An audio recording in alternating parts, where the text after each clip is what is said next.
doing everything I can to provide all the information that they need to be able to make a decision, and coming with suggestions to, they're not always taken, but I know that they appreciate that I'm trying to be a part of the solution as opposed to just relying heavily on them to solve the problem.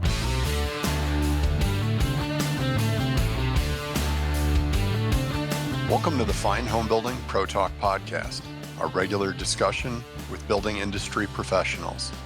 This is Fine Homebuilding contributing editor and production manager at TDS Custom Construction, Ian Schwan. Today, I'm joined by project manager Adrianna Gretz of LEFF Design Build in Sonoma County, California. You can find the Fine Homebuilding ProTalk Podcast and the original Fine Homebuilding Podcast at finehomebuilding.com/podcast.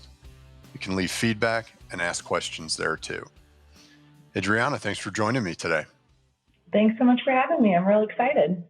You're the third person from the venerable LEFF Design Build to sit in the chair for an interview. Well, it's an honor. I'm looking forward to it. So tell us about your background. How did you get into construction project management? Sure, I'd love to. I originally thought I wanted to be an architect. I truly didn't know that the role of project manager existed for construction. I don't come from a construction background. No one in my family is a builder. But when I went and did a job shadow at an architecture firm, I quickly realized that was not the track for me. I'm less of the creative and more of the planner, which I think was pretty evident to my father, who set up that job shadow way back when. And he really wanted me to go to a specific college, Cal Poly San Luis Obispo in Central California. He found the degree of construction management. So I went to school for it. And then right out of school, I jumped into commercial construction in the Greater Bay Area. And I've been here ever since. What was it like to go from the Polytech kind of education background to what I got to think was a pretty stressful commercial contracting industry in the Bay Area? We were just out there visiting you guys as part of the Remodelers Advantage group, and I was really marveling at the downtown infrastructure of San Francisco and how much work there was going on. Was it intimidating at all to come from a Central State or a college background into that? Not at all, really. My college is pretty well known for the construction degree that I got. We were really well set up. We have a lot of industry connections. So info sessions 5 days a week with commercial contractors mostly coming in and speaking to us and recruiting myself and my classmates. So I think I had a pretty good idea of what I was jumping into. I had also done 2 internships the summers before I graduated. So my college did an amazing job setting us up for what that real world looked like. And it proved to be just that. So I think that they did a great job of setting us up for success. What type of projects did you work on when you got out of school? I focused in the healthcare sector. I did a lot of projects building medical office buildings, pharmacies. I did a cancer center. I did a little bit of government work for Lawrence Berkeley National Labs. I worked on their supercomputer infrastructure there, touched on a few schools. So I really jumped around, but mostly healthcare is my background. So did you have to work directly with different people from the hospital on the same job? During my short stint in healthcare work, I found myself having to deal with a kind of confusing myriad of directors and doctors and nurses who all had different goals for project outcomes.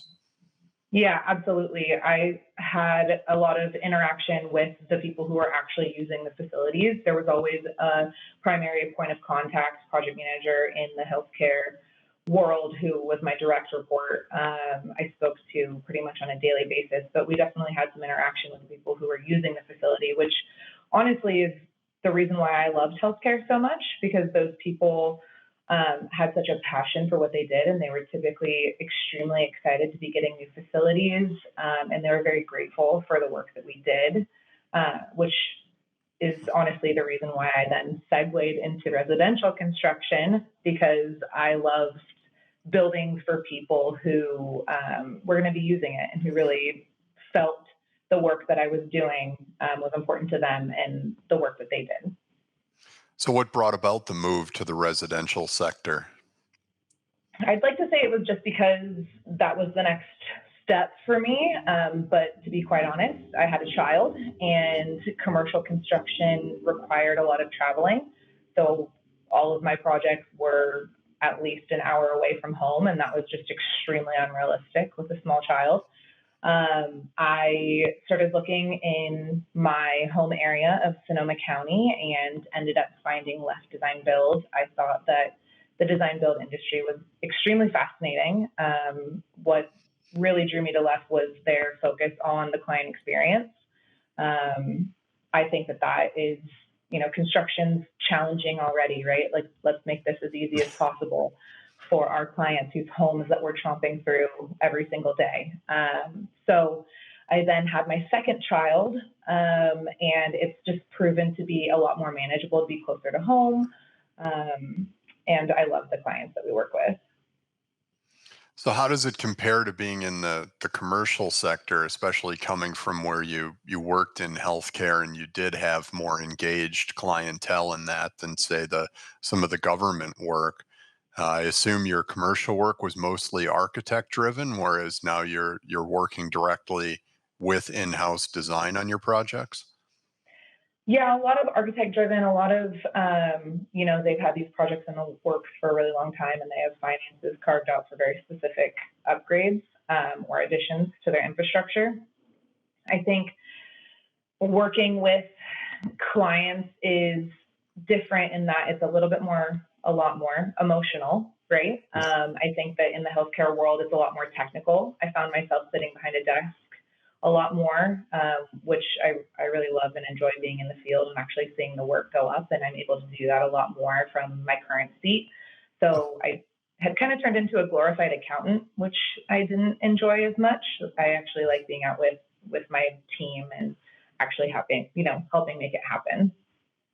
I think that's something that people don't automatically associate with a project manager role, is that you are also in charge of the financials of the projects, right? And I would imagine some of the healthcare stuff can get to some pretty eye-popping numbers that you've got to keep track of.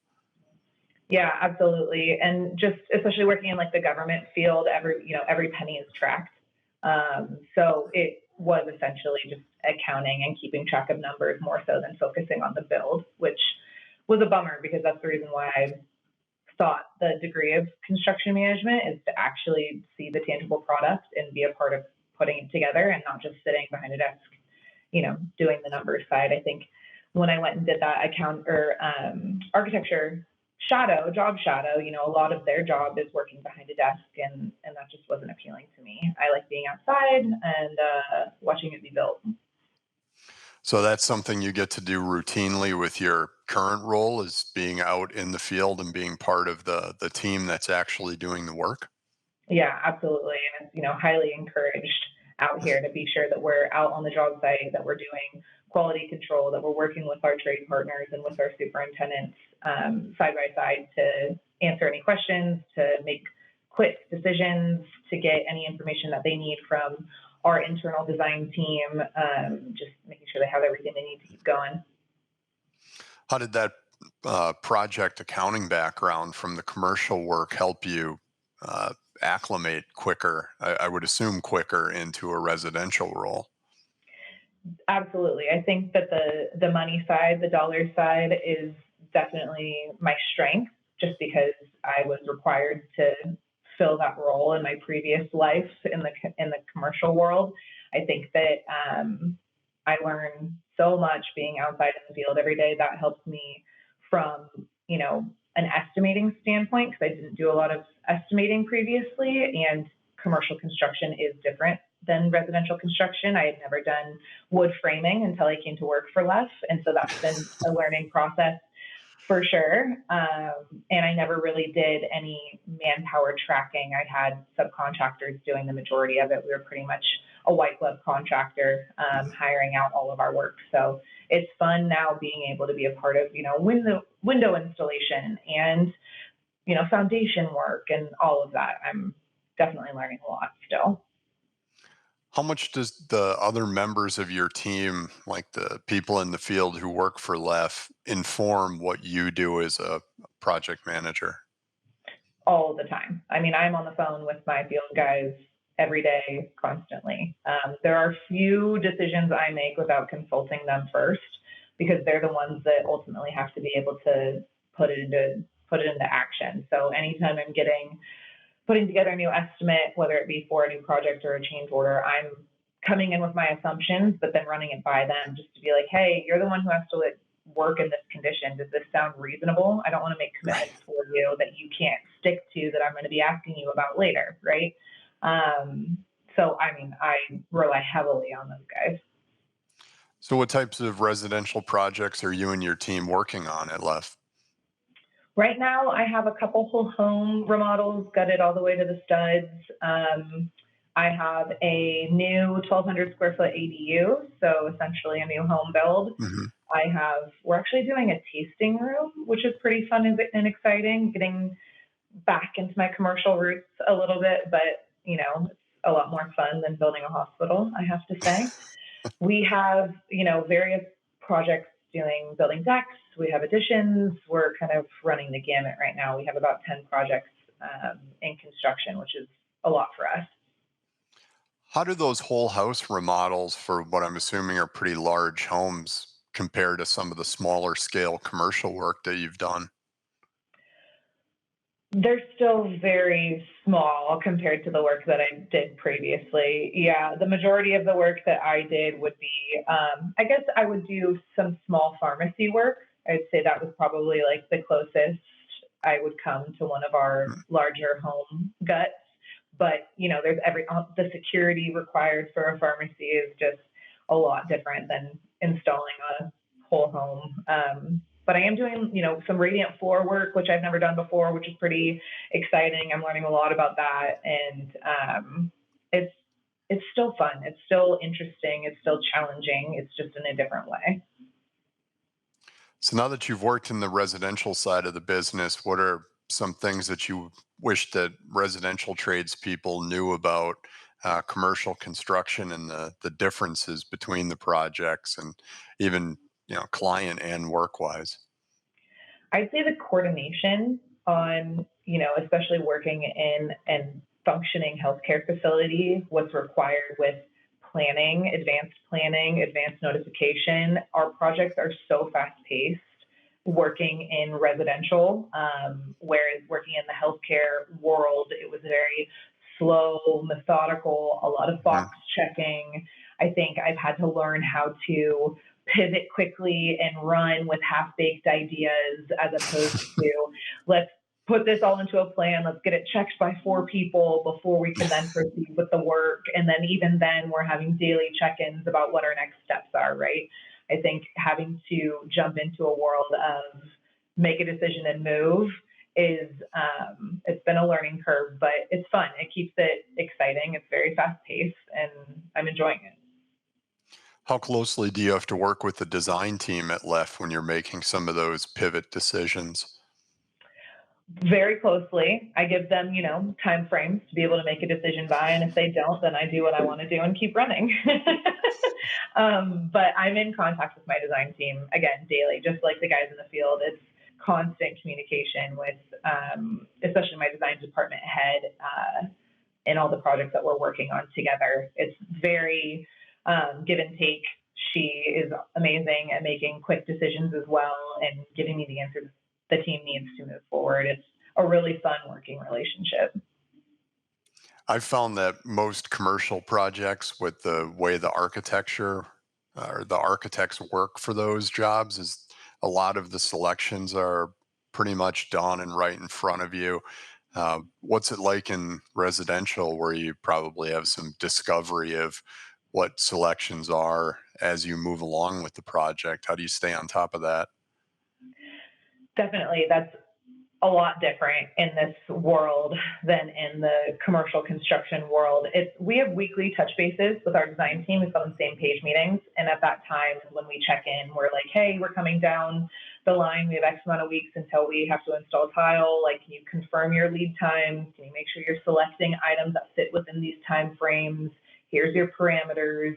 And, our design team's really good at finding things that work with the conditions that we have on site.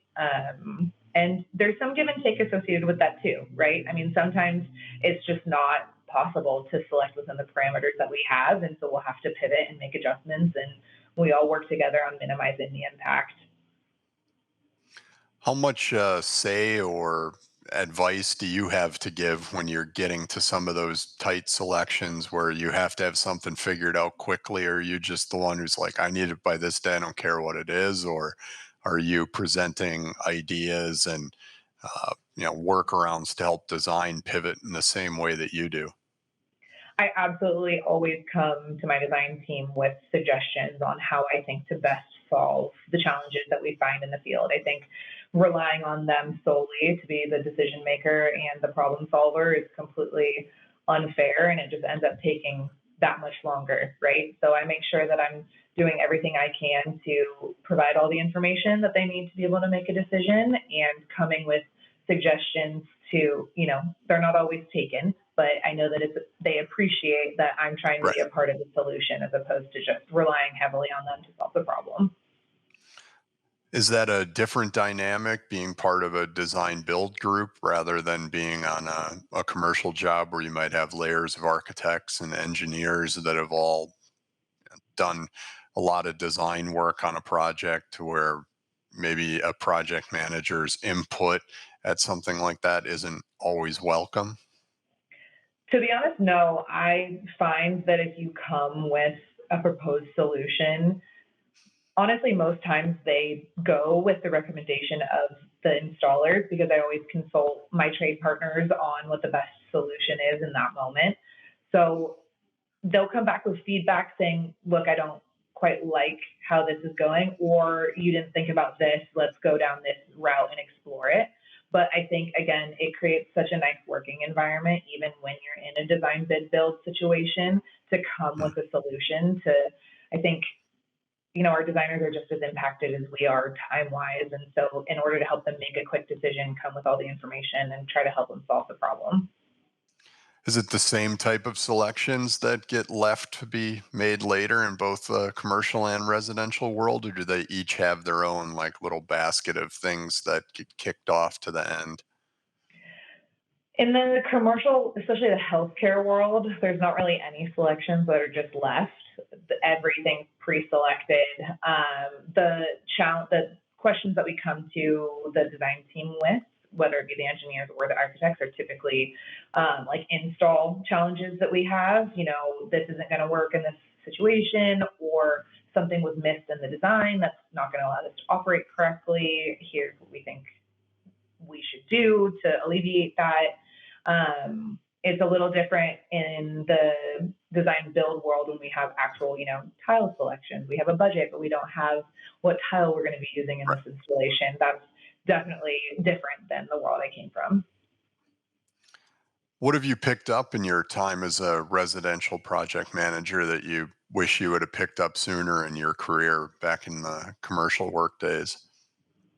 I think spending more time with the guys in the field. I wish that I had carved out more of that time in the commercial world. I don't necessarily think that all of the information I would have learned in the commercial world would help me in the residential world, but it's developing those relationships with your employees in the field is just like, it's invaluable. It's so helpful in our day-to-day decisions, and in making sure that our estimating is accurate.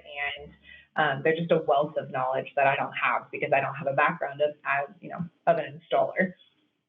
Right. Yeah. It's taking the means and methods of the person doing the work into account and in the making of the decision, right? Absolutely. So tell us about LEFF Design Build and the structure of the company. Sure. So we have interior designers and senior designers on staff, so that our design department is made up of, we have our design department head, we have a detailer, an interior designer. We're working to build out our team over there. And then we currently have 2 project managers on our production side, 3 superintendents, and then a gaggle of journeymen, lead carpenters, apprentices in the field doing all of the work for us. So we're going through a growth period right now, which is really exciting, some mindful growth, and I'm really excited for our future. What does your typical project team look like? Outside of you and the designer, who else is part of one of these whole house remodels from LEFF's end? So we have, as you said, the designer, me, the project manager, we have a superintendent, and then depending on project size, we'll have a lead carpenter, and, a journeyman or 2, an apprentice or 2, depending on what the requirements of the project are. If they're heavy in self-perform work, we'll have more of the lead carpenter, journeyman, apprentice structure. If it's trade partner heavy, there might just be a lead carpenter out there helping orchestrate the day-to-day work for the superintendent. So what is the difference between your role and the superintendent's role in a larger project? The superintendent is responsible for the day-to-day scheduling and coordination with trade partners. I'm not on site as often as our superintendents are, but I'm also responsible for quality control and making sure that any change order work, any material ordering is all complete, so that he can make sure that he's coordinating the efforts on site to actually put it into place. And who's coordinating with the client? That's me. I am the point of contact with the client for us. And that goes for design as well. So as the project transitions from our design build contract into our construction contract, I then become the point of contact, and I bring my superintendent and my design team in as needed to help me with any additional correspondence, but I'm the point of contact with our clients. Are there any challenges with the clients when they get to know certain members of the team and then you come in at the beginning of the build stage where they still want to go to design, or they develop a relationship with one of the people doing the work and they kind of just want to go talk to that person? What are the challenges around that for your position? Yeah, absolutely. I think that LEFF does a really good job of actually doing a formal handoff from design to construction, and the whole process through on the design side, they're notifying the client that, hey, once it comes to construction, you'll have a project manager. Adrianna is going to be your project manager. I'll introduce you to her.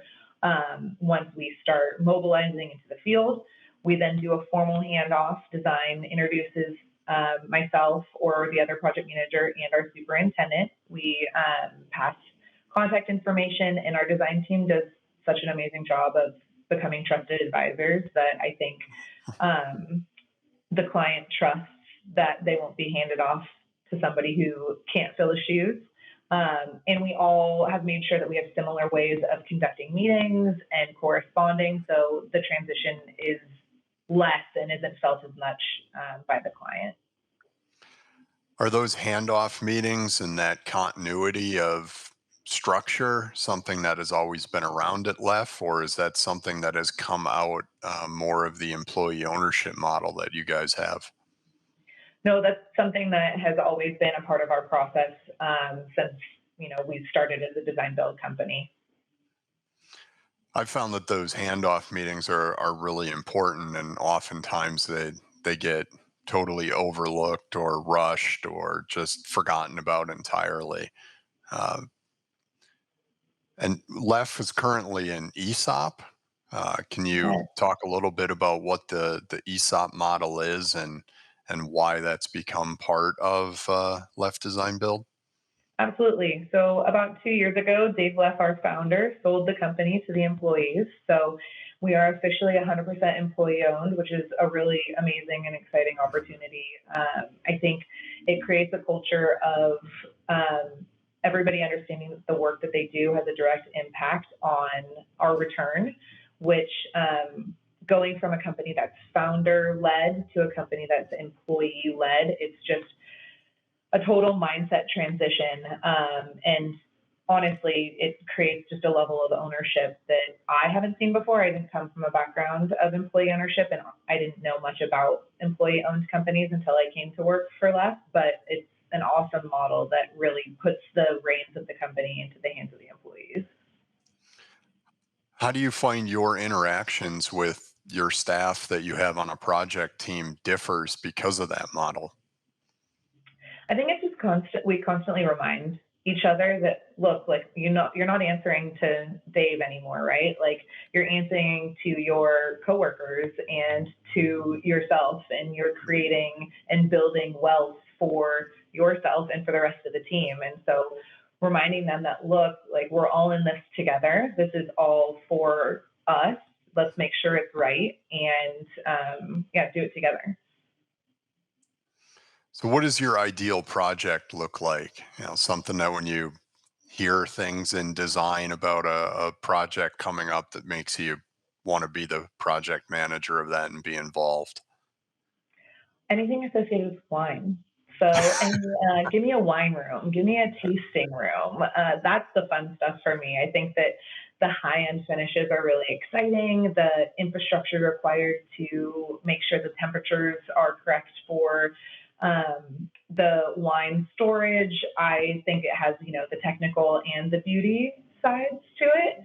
And frankly, a lot of our clients have wine rooms, wine cellars, any of that. And so it's the benefit of working in Sonoma County, I suppose. There's an interesting intersection of like real commercial MEP kind of work to something that is like you said, a very high end finish within somebody's showpiece of a home. Are you doing anything for any of the wineries in your area, or is it mostly private residences?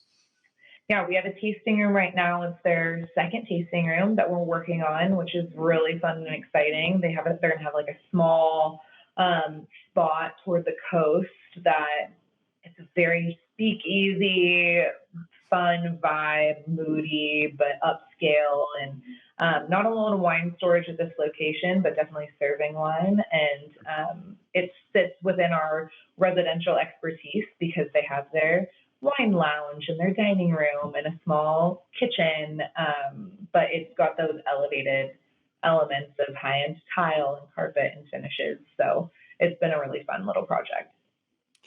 When you get given that project package as the project manager, are you the one who's going out and developing the project team and thinking about who you feel is a good fit for a given project, whether it's a trade partner or even somebody on your team? We do have estimating in-house. We have an estimator who builds the initial estimate and then comes and asks for our input for trade partners if there's somebody that in particular that we really want to work with. We have a painter who's amazing at doing faux finishes and wallpaper. So anything high end like that will go to him. And so I have some say in the trade partners that we use. Typically, because we are, a very tight-knit company, my estimator knows who I like to use and knows who the other project managers like to use. So as long as we know who's going to be running the job, I think he does a pretty good job of helping select those trade partners. So tell us about your house. Is that something that you've done any projects on, or do you do work yourself on it? You take the project management job home with you and hire it all out and just run the show? What do you do? I do bring the project manager role home with me. My husband is also a project manager. We went to college together, so it is all construction all the time in our household. We've done some projects before we had kids. We did a few things ourselves within the house. Since then, we've hired out to do our backyard. We've redone our primary bedroom and bathroom, as well as a new closet, which has been really exciting. But I have to say, doing construction with a 2-year-old and a newborn is not something for the faint of heart. How is it being on the client side of those interactions for two project managers? Oh, we talk about all the time how we're probably very challenging clients. We kind of preface it when we bring people in that we have an idea of how we want to have it done, and most of the people that we work with, either know us through our connections within the industry, or they've been referred to us by somebody that we know, and they're well aware of what they're getting into when they come to us. Do you use any of your same trade partners that you use with LEFF on your own projects? Yeah, if they're willing to do some extra side work for me, absolutely. I had our HVAC guy come in and do some work for me, which I was really appreciative of. Yeah, that can either be really challenging or something that develops an even greater bond between you and the trade partner, I would think. Absolutely. So, Adrianna, it's been great having you on. Is there anything else that you'd like to tell or ask our audience before we go? No, I just want to say thanks again for the opportunity. This has been really fun. I really appreciate it. I loved getting to meet you when you came and visited us. That was a fun little trip, took you on some wine tasting adventures, which I hope you guys enjoyed. And thanks again. Yeah, it's a great area, and just being able to drive around with you and Morgan and Candace and even see from a distance some of the projects that you guys have done, and see what you guys are trying to build there as an ESOP taking over from a longtime owner is pretty inspiring, and a story that's worth getting out there, as I think people of our generation who have constantly worked for boomers and even the generation one older than them, there's going to be so many opportunities for people of our age group to take over these companies. And I think the ESOP model is one that I would like more people to know about and know that it exists as an option. Yeah, absolutely. It's working out great for us. Well, Adrianna, thank you for taking time to join me today. And thanks to everybody for listening. Please remember to send us your comments, questions, and suggestions to fhbpodcast@taunton.com. And please like, comment, or review us wherever you're listening. It helps others find the podcast. Thanks again to Adrianna, and thank all of you for listening.